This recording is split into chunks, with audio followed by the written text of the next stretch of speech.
รีวิวจุ่มโอไซเฟอรี่แอนิมอลเชลเตอร์บีนคอแรกของน้องโอไซจากค่ายเฮวันนะครับเม็ดแรกได้เป็นน้องโอไซหมีแดงแบบตะโกนเม็ดถัดไปน้องโอไซกระต่ายฟ้าเม็ดนี้คือน้องโอไซลิงสีพีช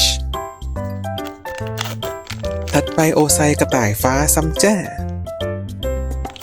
เม็ดสุดท้ายสีพิเศษน้องโอไซหมีสีพีชและที่ได้มาก่อนหน้านี้ครับน้องโอไซเดวิลเทมาน้องโอไซแองเจิลนายาแฟนๆโอไซไปจุ่มกันจบการรีวิว